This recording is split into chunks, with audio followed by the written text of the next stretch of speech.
Honest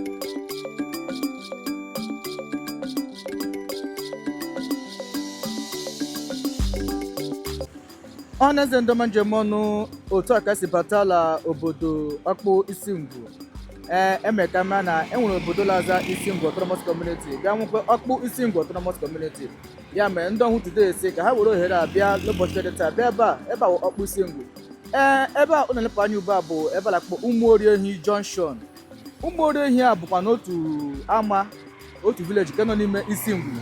Mana isitela Umuoriehi agbatuwe malitela ama nke abụọ ị ga-enweta gbatuo ruo ebe ọ gwụrụ ebe ahụ ka enwere Okpu Isingwu.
Ahamuo Chief Orisa Arewa Onwumere. Okay. Onye Umuoriehi. Yeah. Onye Umuoriehi. Okay. Go ahead. Okay. Achọ ịmata to obodo Umuoriehi a kedu ebe ọ nọ? Ugbu a nọ na Isingwu. But before I know Ofeme. Ebe a ka anyị si bi ebe. Umuoriehi. Umuoriehi nọ n'Ofeme. Ugbu a na-azarịsịkwa Umuoriehi. Anyị na-eme ebe a manage. Enye anyị erie. For now, mgbe anyị na-arụtala eweta. Ewebata. Mgbe anyị gara anọzi, enyeji anyị erie. Yes, sir. Due to old age. I'm now 75 years. And this food supply. Ole utecheba. Before I divide it into 4 or into 3. Small gagi batanya eba. I divide kwa eba. Divide. You can have photo for on go. Here you can tackle. Okay. Umutakale kuka aganche. Gozi ama kanchi wase kwa ngwo. But ewu no oge nọ n'okorobịa. Security anyo free. I was a security leader here. Okay. So I la agwada kwa ni oga ahụ. Chiji anya afọ. Till we cannot again. Mutakara aftawa. See can manage over us. Yes, sir. What do you have now? Okay, sir. Okay, sir. Oga Chiji haja no na Nlame Road. Okay. Go to unwata mmiri mbe. Mmiri unwata mmiri. Mmiri ole nso beba. Ka ahụ ndị wafuru bowl. They want a mmiri. Okay. Oh, mmiri ezo enwere m tank. Okay, ya me mmiri ali awu nsogbu na ebe a. Ọ dị mmiri ọ na-awu oke nsogbu ebe a. Okay. Anyị nweghị eme, nweghị ikwu, nweghị imo. Anyị nwere small water. Ekere ọnụ ezu. Okay. ya mere ihe ọbụla gbasara mmiri ka ahụ na ala bọọdụ ụlọ lenye nsogbu unu ga-enweta ebe ọbụla. Okay. Ala eme youth empowerment. Youth empowerment. Youth. Youth empowerment. Youth empowerment ahụ. Ị nwere ike to further your child swear for ya tiela ka onye matụrụ anyị etiri gị ala ọrụ. Depending ihe ị nwere ike inye nwa gị ka ọ gụọ educational background ya. Okay. Ndewo nna. Ndewo.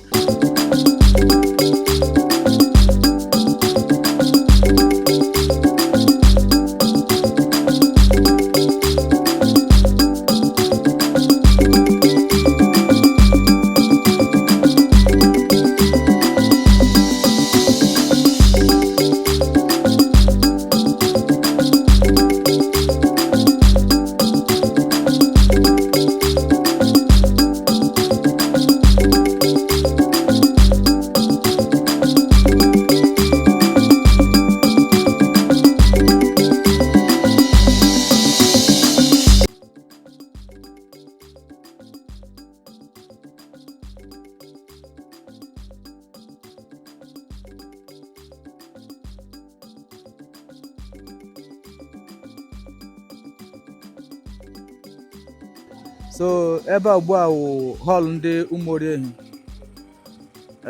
Ọ ebe a ka ha na-ezukọ mgbe ọbụla ha chọrọ ime ihe. Ha ama ndị Ụmụoriehi Isingwu. Ndewo nnọọ. Ndewo abụọ. Kọwatụ onye wụ. Nwaawụ Ndukwe Nneji, onye Ụmụoriehi Isingwu.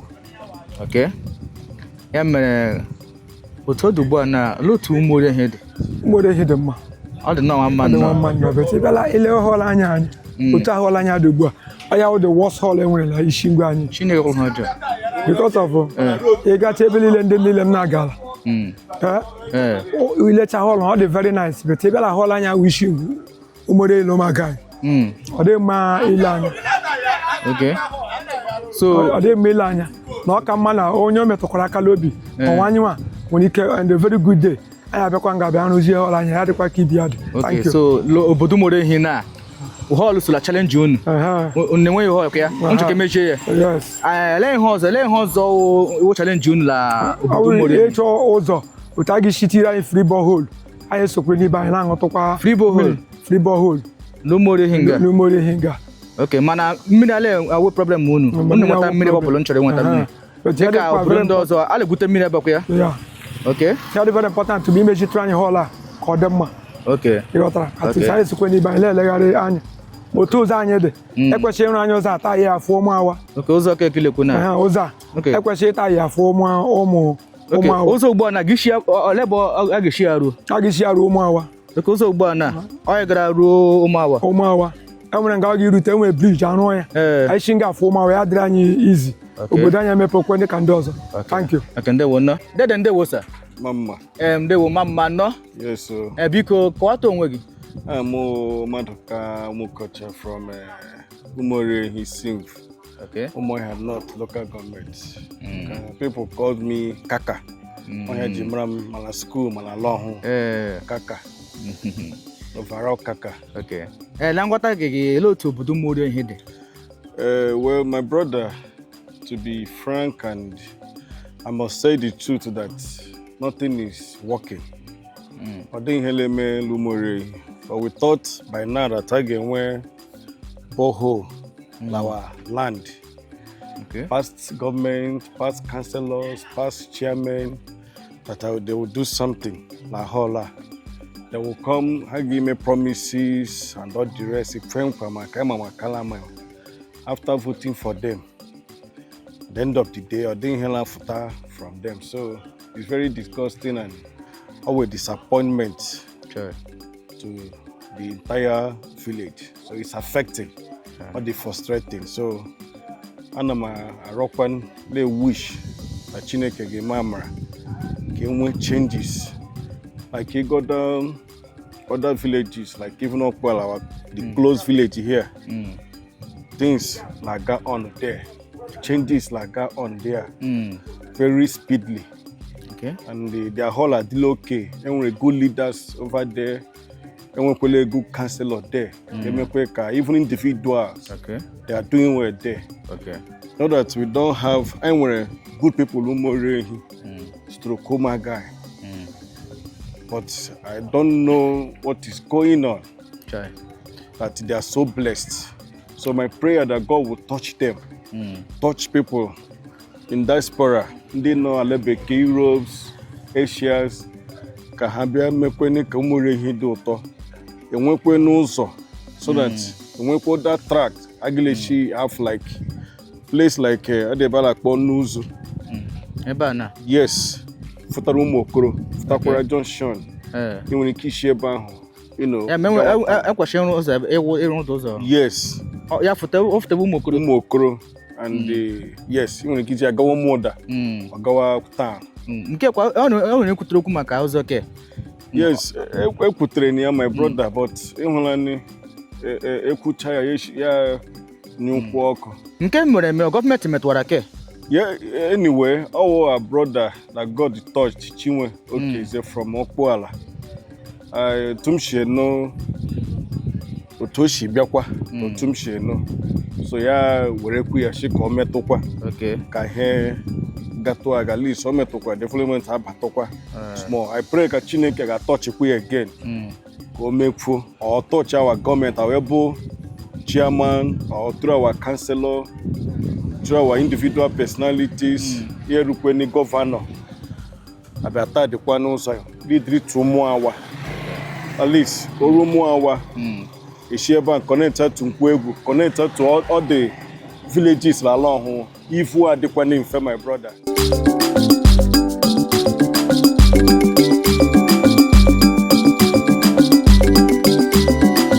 Kale meko no mata ase ka emeka unu marako ugbu na anya sitere umori ehi pụta ebe unu hu ba bụ ụmụ aganya. Ụmụ aganya ọ ebe ka ọ malitere. Isite ebe ugbu a na gbatuwe a ga-ejikwu n'ebe ụmụaganya gwụrụ ya mere ọ bụ obodo a ịla hụ ugbu a laza ụmụaganya nwere ụmụori ehi ụmụaganya ọ ka otu village n'ụlọ Okpu Isingwu. Eme ka mara na ngwara unu mgbe a na-eme ihe onyonyo na ụmụori ehi nọ na Isingwu kama ị gaghị isite ụmụori ehi ị gaghị bịa Okpu Isingwu ghara sitela ụmụori ehi ya mere m ji gosipụta unu obodo ụmụori ehi ugbu a na isitere ụmụori ehi gbatuo ga-enweta ụmụaganya.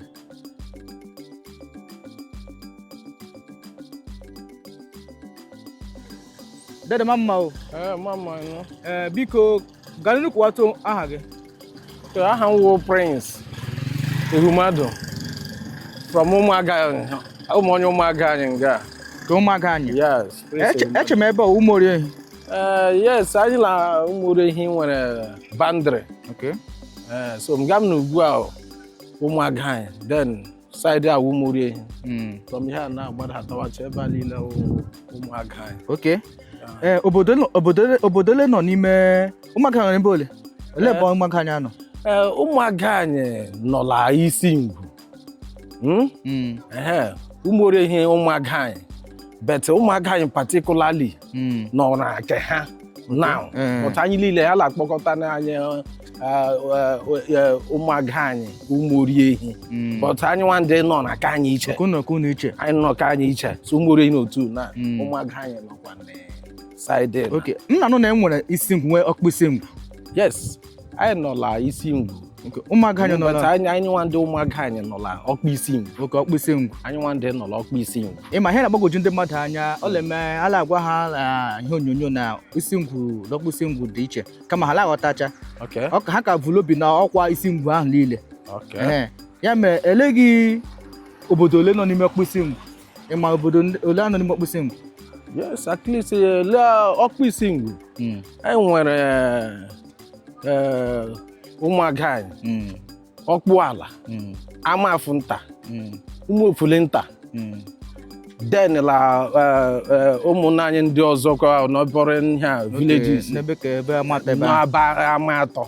Okay. Yeah, Oh, so- wow, Okpu Isingwu. Yes, Okpu Isingwu. Okay. Yes. Okay. Isingwu was a Umori here on this Isingwu. Yes, Umori ehi nọ n'Isingwu. Okay. Because mgbe anyị nọ batara Okpu Isingwu, Umori ehi ha esoghị anyị. Okay. Na ha esoghị anyị n'Okpu Isingwu. So ha nọ n'Isingwu, Umori ehi nọ n'Isingwu. Okay. Anyị nwa ndị ụmụaka anyị nọkwa n'Okpu Isingwu. Okay. Obodo ụmụaka anyị n'otu ọ dị mma ka ọ dị njọ? Yes, obodo ụmụaka anyị dị mma. Ọ dị mma. Nwanne ọgba aghara nwekwana nsogbu n'ụlọ obodo ụmụaka anyị. But ọ nwere ụmụrụrụ challenges ndị anyị na-enweta tụlụ obodo like otu ụzọ ọ dị. Ịga ebe many places arụcharala ha ụzọ ha. Ọ ga-awụkwa na anyị nwa ndị ga-bidoro ọsịsọ gara agba last. Mbanụ. So ọ nwere otu ọ dị. Ụzọ anyị ugbu a na ekwesịrị ịrụrụ anyị ya. Please connect ya to Ụmụawa. Movement adịkwara nne. Ọ ya wu mmepu ọwụ ụzọ wu mmepu obodo. Chemshi ma ụzọ adịchaghị mma otu ọdụ $1 azụ. Okay. I need ụzọ, I need good road. I chọrọ ka taa yara anyị ebe. Okay. For now, only the major challenge you face ebe. Yes. What empowerment kwan la? Yes, and another thing, yeah, empowerment. So like, when some youth anyị nọ na la nwenye ihe ha na-eme. So I need empowerment. Okay. I need empowerment. Okay. Ndewo no. Yeah. Aga mahagi meleba ya anya no. Yeah. Agalebia keka nke ụzọ na. Ndị njikwara ebe mmụrụ ihe sikwa yes ụzọ. Onye bali ekwu maka ụzọ. Check emebere gọọmenti elebia anya ma ndị ọhụụ. Yeah. Ndewo no. Oro hela kele ndị ọhụụ. Yeah. Ọhụhụ niile m na-ekele unu no. Na-ekele unu ma mmanụ iwo, ma mmanụ.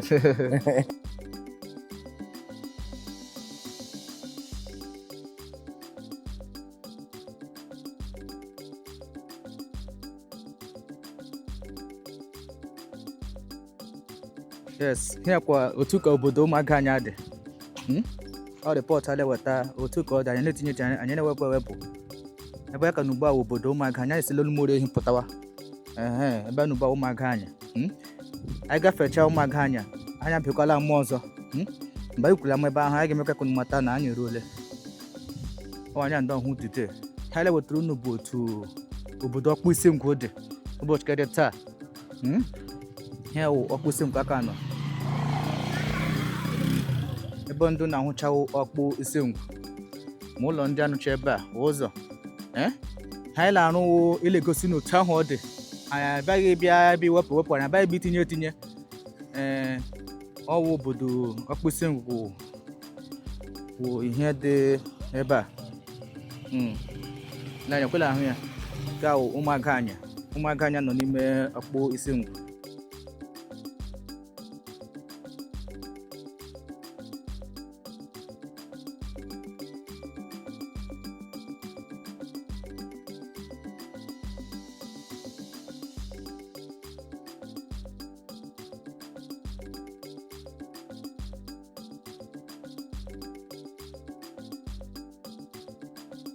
Ọhaneze ndị ọma ndị ọhụụ njem ọnụ ndị njaga mba ebe ugbu a malite ebe a gawa bụ obodo a na-akpọ Okpu ala. Ọ obodo a na-akpọ Ụmụda Okpu ala in Okpu Isingwu. Ya mere ebe a ka ọ malitere.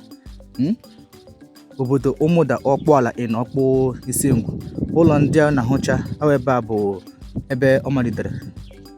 A na-esitela ụmụori ehi banye ụmụaka anya si ụmụaka anya banye na obodo a na-akpọ Ụmụda Okpu ala in Okpu Isingwu. Ya mere ebe a bụ obodo ahụ.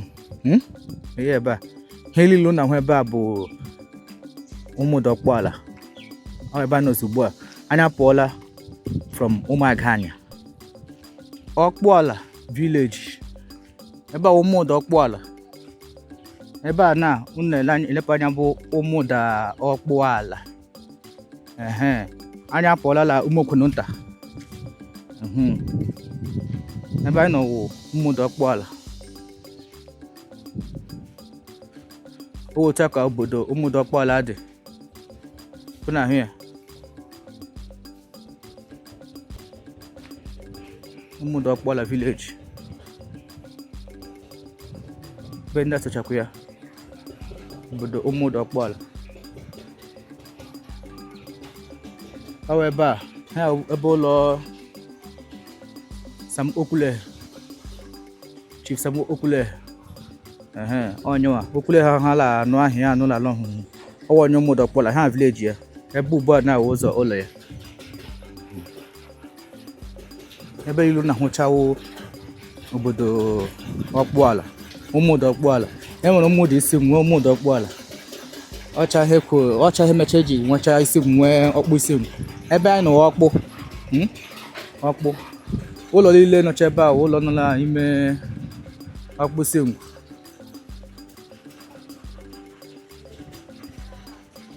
ha ọcha Okpu Isingwu ụmụdọ Okpuala ụlọ ahụ otu a ka ọ dị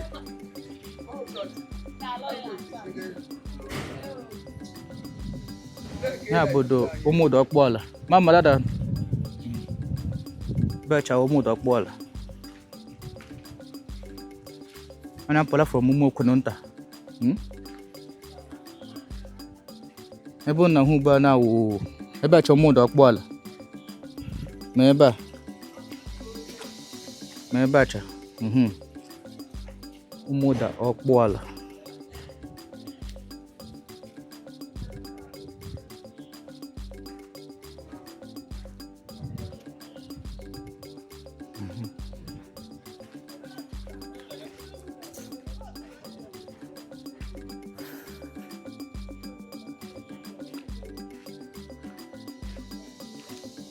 ebe a ụmụdọ Okpuala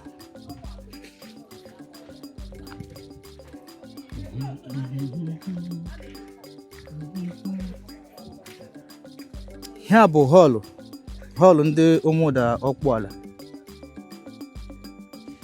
ọhụ na hụ ebe a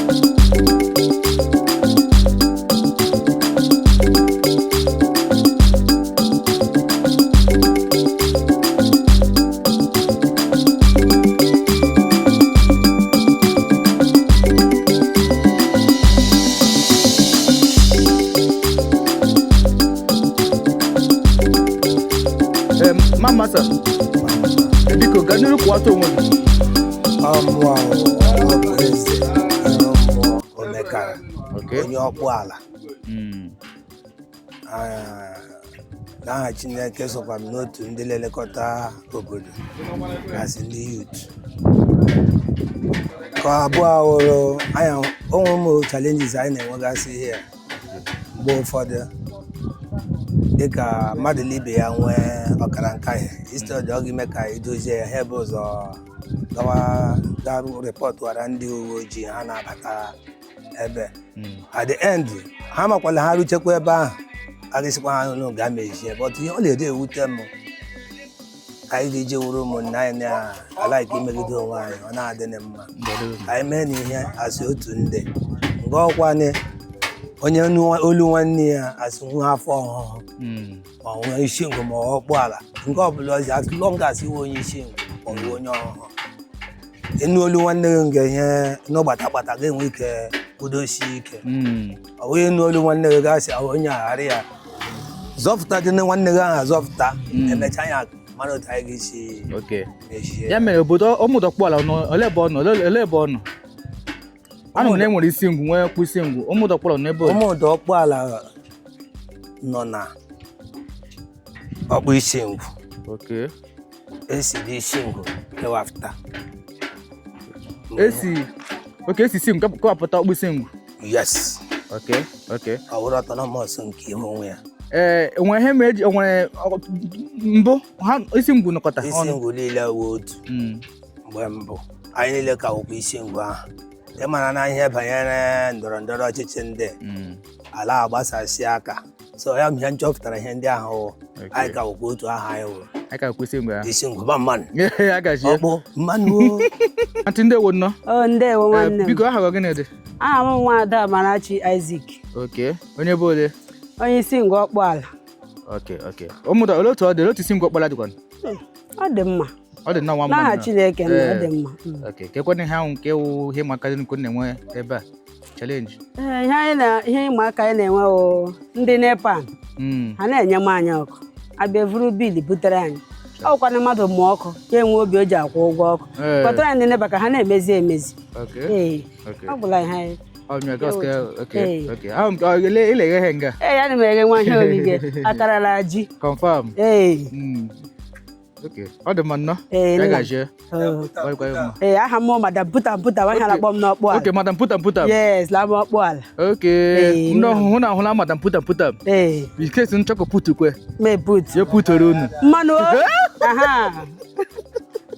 Dede ma mma nnọọ. Nwanne. Biko gaa n'iru kọwata onwe gị.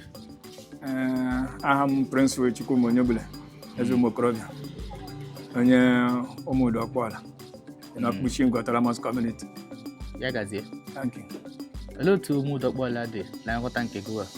Ihe na-ahụ, ihe na-anụ, ọ dịkwa mma? Anyị na-ahụ na ihe anyị na-anụ ndị nọkwa n'ime ya na ha agbalịkwala ka ime ka ụmụdo Okpu ala dị mma, dịkwa n'otu ike ibe dị.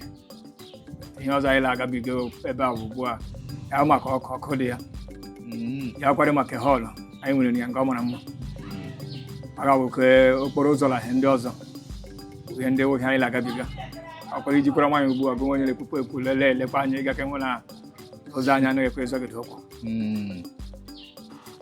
Onye chalenji unu na-enwe ebe a? Ahụ chalenji anyị na-enwe ụzọ arụmọka mmiri anaghị ere mmiri ebe ka anyị unu ebute mmiri ebe ọ pụrụ iche, unu ebute mgbe ọbụla. Chineke gọọmenti nyere anyị mmiri anyị na-enweta aka ekechiri ikike anyanwụ ọ nwekwara nke anyị jikwa aka anyị ti ihe ka anyị na-eji eletrik mmiri awụdoro gị wee chalenji anaghị ere mmiri n'ụmụdo Okpu ala. Ya ma obi dị nnọọ mma ịwụ nwafọ Chineke le abịdị m ụtọ ịwụ nwafọ ụmụda Okpu ala nọkwa n'ime ọhụụ Autonomous Community na Nigeria. Ụfọdụ na-akụwa na ha na-anụ ụmụda Isingwu na-anụ ụmụda Okpu ala. Lee ihe mere o ji ladị otu ahụ, ọ pụtara na ụmụda Isingwu kwa ụmụda Okpu ala?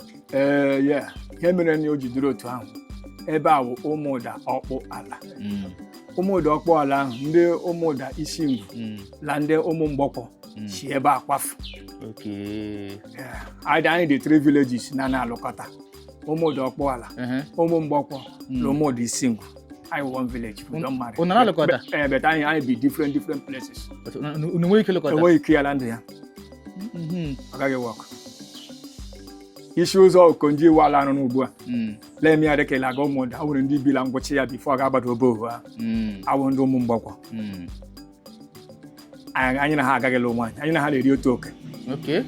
Madam Webeka ha le shebe aba ha bieba. Anya no kata ilionya. Para nwere ụmụda anyị na-agakọta anya nọkọta kpari otu oke dụlụ onye ahụ anyị na-alụkọta. Beta anyị nwere kelo nwaanyị n'ụmụ Okwerenta, anyị nwere kelo nwaanyị na Amafọ Isingwu, anyị nwere kelo nwaanyị na ụmụ Orienyi, ụmụ Okoro, ụmụ Ọka. Betile n'ebe ụmụda dị Isingwu anyị agaghị alụ nwaanyị ebe a yala ụmụ mgbọgbọ. Thank you. Okay, ndewo nnọọ. Enwere Isingwu Okpu Isingwu. Before a na-anụ ihe m nụrụ mgbe m ji ajụ ha si na Isingwu wụ otu ha nụkọtara ọnụ, mana abịala bịa nwezi Okpu Isingwu la nwekwa Isingwu. Olee ihe metụrụ o ji dịrị otu enweta nghọtatụ? Number 1 mgbe ụwa bidoro anyị na-aza Nkwachara Autonomous Community. Nkwachara comprise Isingwu, Ụmụawa, Ụmụire na Ọhịa. Emegidekwa ịhụnanị ụbọchị na-aga ụbọchị na-enwe mgbanwe adadọta Isingwu Autonomous Community. Nkwachara ala Ụmụawa, Ọhịa ala Ọhịa Autonomous Community. Anọkwala elu Isingwu ahụ anyị anọkwa ya nọrọ ya ịmara n'ụbọchị na-agakwa anyị na-agbanwekwe ala enwe mgbanwe ala enwe Autonomous everywhere. Abịakwa kretizie Okpu Isingwu Autonomous Community. Anyị ga-enwekwara otu Okpu Isingwu Autonomous Community na Isingwu Autonomous Community. Ọkwa otu ahịa nke anyị na-azụ ahịa nkwọ adịghị ndị nwere ahịa iche iche. Ndị nwere mana iche otu ahịa. O nwetụ ihe dị iche metụrụ eji yazi ihe wụ ihe dịtụ nọ ngese emeku kpọọ ya Okpu Isingwu lecha ha gị ya wụrụ Okpu Isingwu mgbe ndị ọhụhụ ndị chi batara ọwụ ebe a especially ụmụda ọkpụ ala ikwe nwere ụmụda ọkpụ ala ọkwa nga eji gụọ Okpu Isingwu ekewe oke mana ụmụdị holi Isingwu ụmụda ọkpụ ala egbu ehi ugbu ụmụda ọkpụ ala ebe bịara ugbu a ga-eguzo givrishi ya ndị kọzọ ka anụ ya ndị kọzọ ebe a Okpu isi mbido ga-abịakwa ugbu a ị bịala Okpu Isingwu akwa na enwere amafe Isingwu Ihungwu amafe Ihungwu ala amafe Isingwu otu ebe but they don't intermarried. Yes. Enwere ụmụ okorenta enwere ụmụ ọka ụmụ okorenta wee ebe eze anyị isi fụta enwere ụmụ ọka ebe anyị na-agba ekpe ha nọkwa far from here igwe gba moto aga ya makwa na ga-echi ụzọ iyi ha na-alụkọta otu Chineke chike ya ebe ị bịara gba ụmụda ọkpụ ala ga-eji kefụtakwana Okpu Isingwu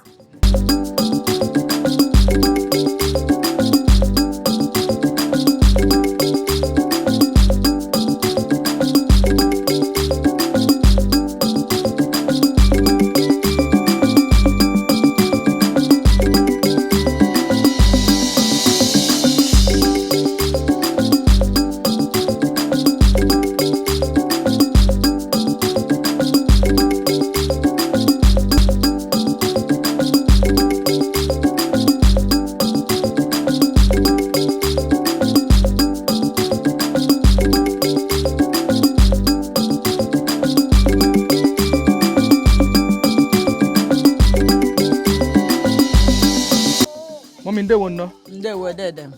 Biko gari kwatụ onwe gị. Aha m wo Oriakụ Chiadika Obi Ogu. Okay. Ebe ya nọ ebe olekwanụ? Ebe anyị nọ nga ugbu a kpọmkwem bụ na ala ụmụ ofenenta n'Okpu Isingwu. Okay. Asị ka ajụkwana olee otu ọ dị mma ka ọ dị njọ? Ọwa ala mara mma. Ala ụmụ ofenenta dị mma ọ dị anyị ahụ mma. Anyị nwa ndị bịara ije dị ebe ndị anyị bịafutere dị mma anyị nwa ndị dịkwa ha mma n'aka ya mere elekwana ihe ahụ nke ihe dịka ma ihe maka n'iru nke nne fesito n'obodo Ụmụokwununta nwanne m ihe ma aka n'iru anyị na-efesito n'obodo a bụ okwulu ụka dịla ala ọ dịghị onye hụrụ ibi ala anya so bete Chineke na ha ewekwala ọnọdụ ọ na-eme ọ dịghị obodo ọ kọrọ obodo ọ kọrọ kama ọkwa emeghe Chineke abịakwa were ọnọdụ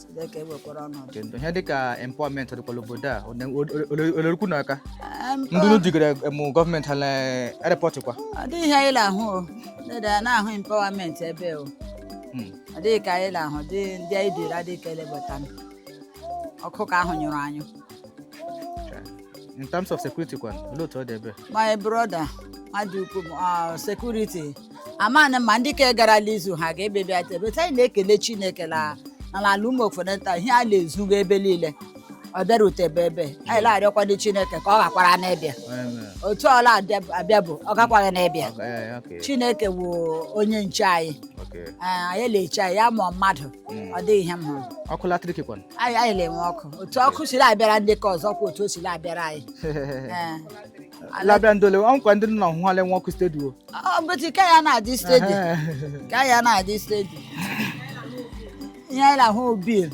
every month evutere anyị bil ụka anyị akụ so na-arịọ ka ha nwee ikele wetakwa anyị na-arịọkwana ka ha nwee ikele n'ihi na gọvanọ na ha agbalịla ka mgbalị ya hụ rutekwe n'ebe nyere anyị aka ka anyị na-enweta ọkụ otu ibe anyị ha siri enweta ndewo dede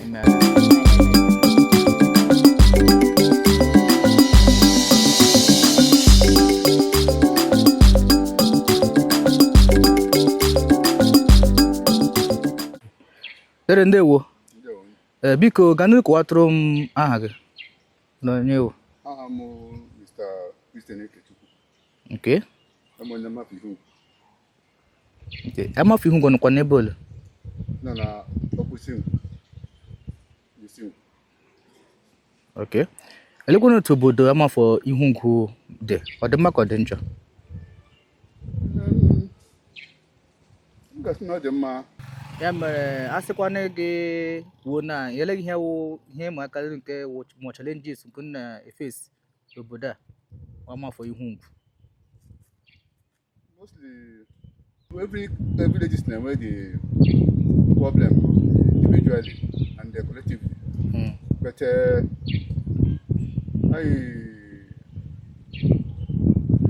mostly our problem here, this our road stop on a map here. When the road may continue to down to Mawa, here a beggar, whichever. Okay. Ụzọ nọ na. Yes. Okay. So all of our challenges anyway. Okay. That stops here. On the mess sometimes not having much progress this side because Bobana also to get and when potential progress there. So double another day, but we are trying to manage our own. At least keep photo most of these people on check. But with God, I think we will see to it. When I think I'm Fanta, all I know we see I'm a fan of cook anything because you don't know the other side of Amafo. And apa ibe Amafo. Eba Amafo ihungwa di ihungwa Isingwu na that on a village akodi. So like this place I know now, all back and their mouth from Koto, she get free the other side. So we are their father. But how behind a member like all about one community or what, or the whole of Isingwu when that Isingwu ward when a member actually maybe I took a word for that matter when you actually represent her. In their mouth and I built about joining my when I'm mad. When I went mad, then I work, but I didn't have to have. But my young mother help with that. So we are doing our things like boras. I want to come out with community something just as a ship. But I think I have another village to us. No, how do you marry your sister? We are brothers and sisters. We don't need to marry. Well, I'm one of the committee members. That's the council of Lokata Mafiungu. So I'm not the chairman, but I'm in his cabinet. So we are the people now who look at the progress of the village. So we have our village head, we have our chairman. So we are just committee members. Everywhere now, you know, myself when insecurity in the whole of Southeast. And you know, Bariwanya, my own one indicate Umokrab and De Languhan and and they are taking promo huru. In the feeling, maybe I don't know them Hagem and now because of Bagara. You know, but I shade them, you know, but to hug a member of Euro. A lot of things now I got on. And we should be very careful about this herdsmen. When who were large, who is more than a clan now. Who bribu in a way that those areas and they are not within the boundaries. I have to be very careful about these herdsmen because most of the problem they see from the boundary area. Let them be very careful. So on the one also, the video at the Boblon. Just at all, on your potani, just at all over. Now, progress should be in the villages now. Oh, all out through Amota from our side. But I do let people know that all the good things need to be done in the village.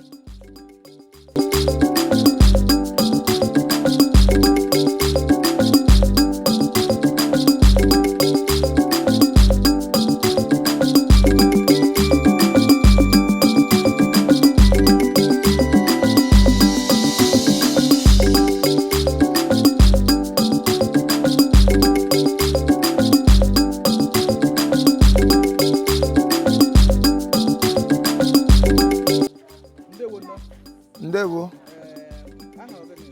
ọmụwa Chijioke Sunday onye mmeizu nwa agbagha ọsọ esi m Amafọ Ihungwu ka a na-akpọ Ishiaga Kingdom. Ile anya la dị ụlọ ọhụhụ ha na-ahụ aha dị iche iche but ahụbụghị ha na-akpọ Ishiaga Kingdom. Ishiaga Kingdom wa aha ọkpụ aha merụrụ emerụ. Ile anya la Amafọ anya ebe enwere agbaala enwere ama ngwọ ka a na-akpọ ụmụ ọpara ọcha enwere ụmụ onye ike ka a na-akpọ ama elu elu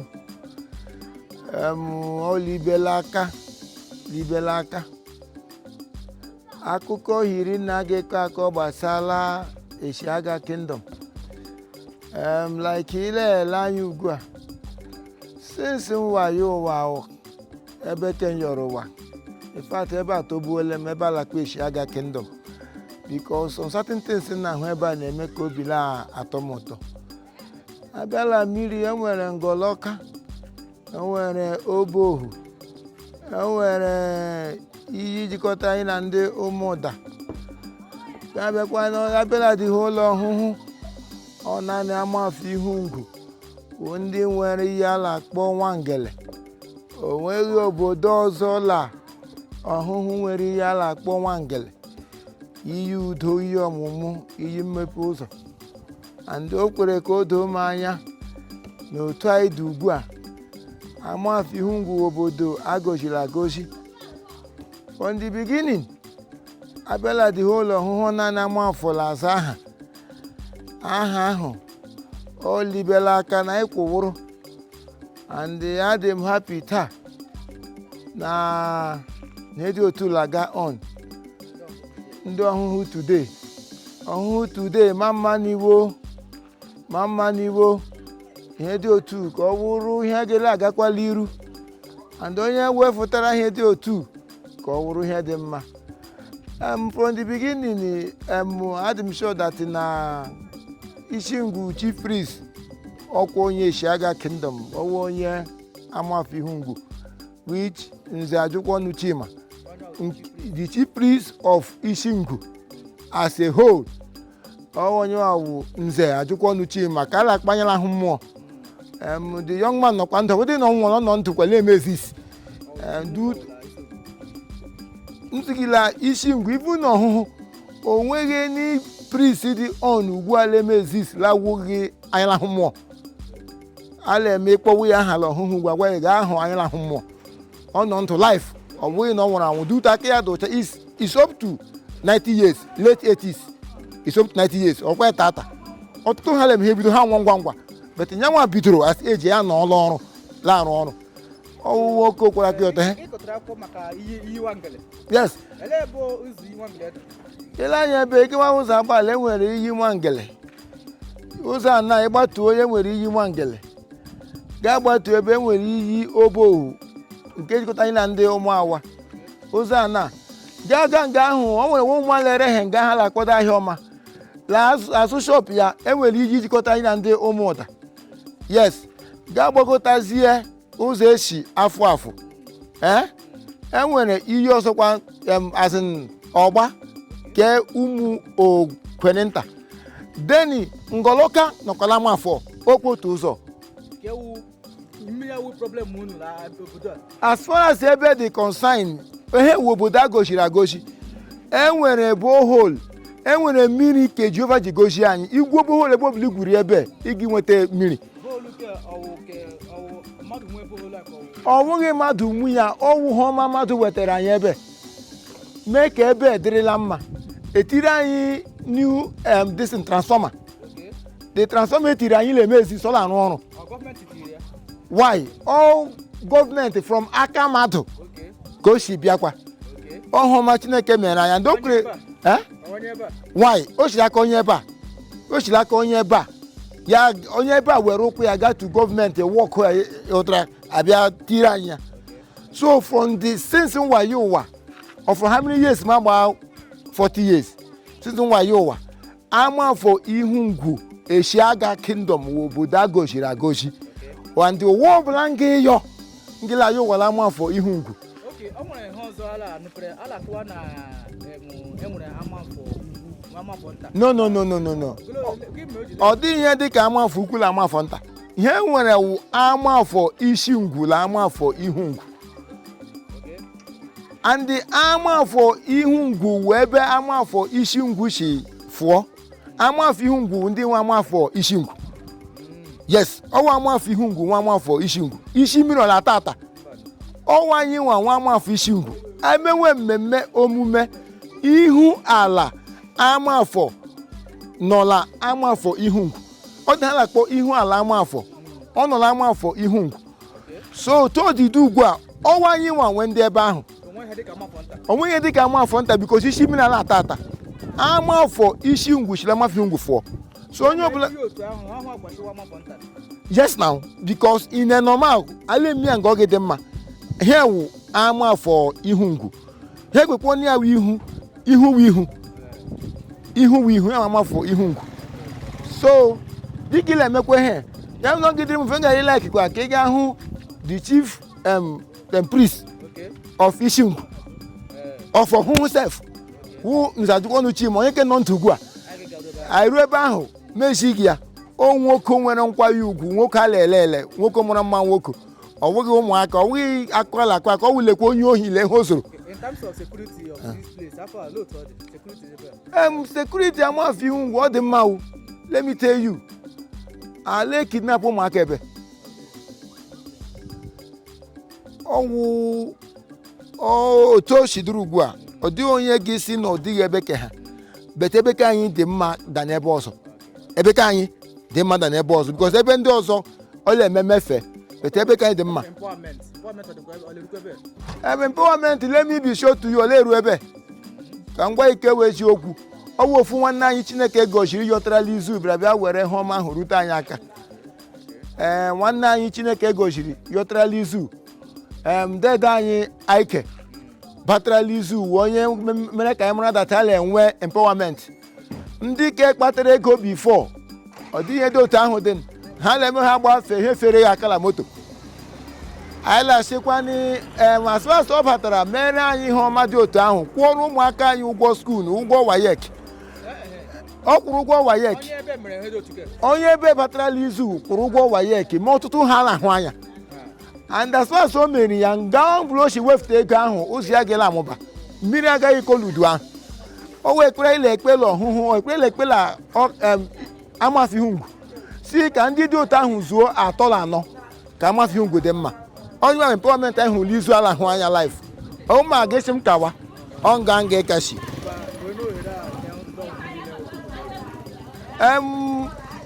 Ọhụhụ maman ya wụrụ ma nga ikwu okwu nga si investment dị ire wee nyere mmadụ aka. Ndụmọdụ na-enye unu onye nwere enyemaka oge ihe ka nwanne ya tofuta. Onye nwere enyemaka oge ihe ka ihe dị mma n'obodo ya. Ekwekwere na mpa gị isi, ekwekwere na mma gị isi, ekwekwere n'iro famili ga-akpachi enyemaka gị nyere mmadụ ibe gị. Ha ọ bụla ịmụ igi mere mmadụ ibe gị ka ihe dị mma ka anya nkwụsị iri oge ego. Adịkwala believe ka onye nkwali iri oge ego ntiri ya nwụọ. Ha ọ bụla ịmụ igi mee ka ọ dị mma. Empowerment is good. Inyere mmadụ aka dị good. Mee ya ha furu Jehova ofe ya maka ebe a nọ alafụ afụ. Ịfụkwa na enwe ha gị jikọ akụkọ ma about you. Onye nsike eme mamman mamma amụ Chijioke onye mizu Sunday nwa agbọghọ ọsọ Abidjan mama Omuanse Dr. Chima Ogom Ishingwu I'm the Chief Prince Ishingwu obodo amafọ Ihungwu n'idiri inye aka maka ụzọ dị ka anyị nwere ụzọ anyị dị tu ya ndị ọzọ emechara ka betka anyị ebe ọ dị ihe mebe ya ụkwa na inye aka a ga-enidi from people from the gọọmenti ọ dị otu ụlọ na-eme ihe mee anyị dịka emere ibe anyị ya ahụ ha na-akpọ amafọ ukwu ha echi ebe gafee ebe ahụ za amafọ ukwu anyị wakwana amafọ ọkpụ anyị na ha bụ otu otu erim amafọ wa amafọ ebe ka ọzọ amafọ ukwu lagba ebe amafọ nta waịrị ọwụ ebe na eji gafee ebe ahụ anyị wụ nna Isingwu wụ ebe ala ubi dị wụ ebe a na-ewu nna n'obodo anyị wụ ebe ihe ndị niile na-eme omenala furu iche wụ dịka otu a na-enye ala oke nye ma njọkụ ma akamanụ ma ime ọmụmụ a na-enye ha oke ọfọma nna goro ha wụ ala ọhụhụ ala ụmụahịa ala Isingwu gburugburu asịmobịa mepere nwoke ụzọ mepere nwaanyị ụzọ onye tinyere akala ka ọma ya gachiri ya ka ọjọọ ya gachiri anyị chọrọ bụ ọganihu ndụ amụ azụ ka ndụ zuo nwere nwoke zoro nwaanyị chi ya gajiere onye ukwu gajiere ntụ anyị na-ekwu ya ka o mezuo Amụ Uchechukwu Ajụkwanụ Chima popularly known as Mopo sitela mbụ o kwuru doo anya na ihe eji mara afọ ihu ngwa na anyị bịara bịa fọjuo ala nwee ike kwụjukwa n'ala ndị ọzọ abịa biri yes ahịa ije wụrụ ama mfọju ala so sitela ịfọju ala ahụ anyị ebi obi chetara ibi obi ahụ abịa gbawazie gburugburu chọwazie otu a ga-esi mee ka enwe ike gbasa aka sitere ịgbasa aka ahụ kwanụ ndị ichie si ebe o si otu odere na anyị ga-ịhụ ma ga-achọkọlajetụ ndị ọzọ nwee ike nwetatụ ohere sitekwa nlọgụ ahụ a lụrụ chọkọlaje ndị ọzọ nwee ike nweta ohere ọ ya mere eji nwa amafọ Ihungwu wee shi aga nwekwe na amafọ Isingwu n'ọkwala otu eshiaga ahụ mana ọ na ha efere obi ihe niile eji mara ndị ichie wụkwa n'ebe wụ ọkpụ ka o si ihe ọbụla ha na-eme akwa n'ebe ka ha na-abịa nara ike tupu ha agawa mekwere na eji nwee chief prince a na-akpọ Nze Chima nke a ga-atụju ihe ọbụla ọwụ tupu emewe omenala anwụchuru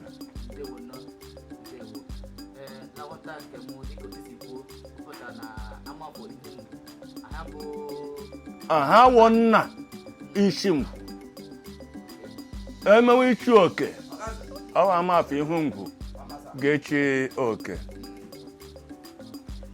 abịakwa nna ndị tọrọ na-ekewa ọpara kewa ụlụ amafọ ayawa ọpara wụrụkwana nna Isingwu ọkpụ ala wụlụ maka ọwụ anyụnwa nyetụrụ ha ebe ha ebi ihe eji nwee obi yes ebe a ugbu a bụ ama ọzọ ebe a ka a na-akpọ ụmụọka ebe a bụ ụmụọka ha bụ ama nke ikpete maazụ mezuru Okpu Isingwu Autonomous Community ebe a bụ ụmụọka ka a na-agakwa ka ngosi ma unu ya luju obodo ụmụọka dịka m gwara unu otu esi kewaa Okpu Isingwu Isingwu Autonomous Community mbụ ha ndị bụ vileji 5 mana mba bịa kezie kewapụta Okpu Isingwu bịa werezie vileji 5 tinyere Okpu Isingwu were vileji 5 tinyere Isingwu ya wụ 5 villages 5 in Okpu Isingwu 5 in Isingwu so nke a ugbu a bụ ụmụọka nke akwa the last village mezuru Okpu Isingwu ọ ebe anyị nọ ugbu a ọnkwa kwere unu sa gị wetara unu ihe niile lemelala ọhụhụ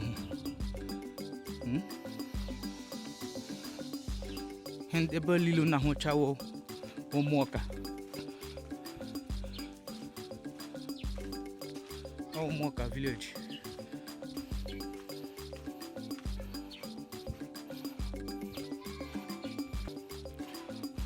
Ụfọdụ ga-akpụ ya ụmụokoro mba ebe ahụ ụmụokoro ebe ahụ Umuoka enwekwara ụmụokoro ịgafe ụmụokoro ga-enweta Umuoka ịgafe Umuoka ga-enweta ụmụ mgbọkwọ nke a na-akpọzi ụmụda okorocha ugbu a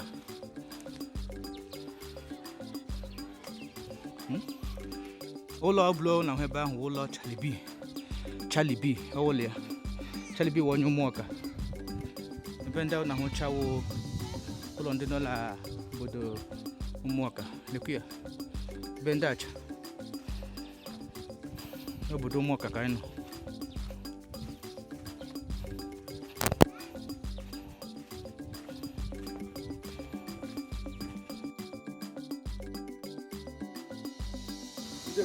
Ndewo.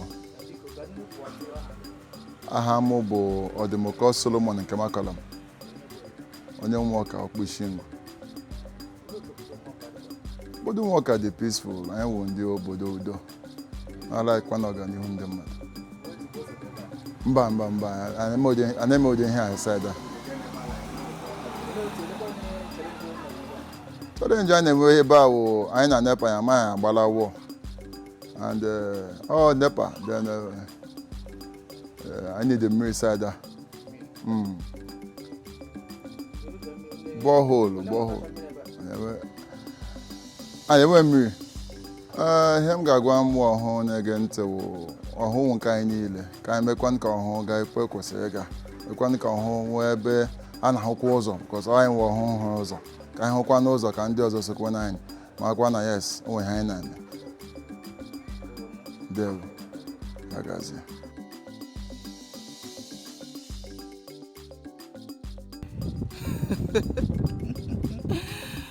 Oneze ndọma njem ọnụ Igbo ndọma ọhụhụ n'ụzọ ya dịkwara unu na mma unu ahụla n'otu esi gbo onye ubi ma hụkwa otu ochizie ya ebe a ka a ga-eweta mpịachi nke Okpu Isingwu n'ihi na ihe ọbụla nwerịrị mbido ga-enwerịrị ọgwụgwụ ya mere dịka ọ dị ugbu a mgbe ọbụla agadi nwa gbakọtara nkwụ alawa azụ mara na ahụ agụwala ya atakata nkwụ kapị ya ọnụ ga-ama na oge mgbupụ ya eruole ugbu a ka a na-aga ewetara unu mpịachi nke ihe onyonyo gbasara Okpu Isingwu Autonomous Community. Ndewonu maka ịnọnyere anyị unu chefukwara na ọ bụ ndị ọhụhụ today bụ ndị wetara unu ihe onyonyo ndị ala uju. Ndewonu.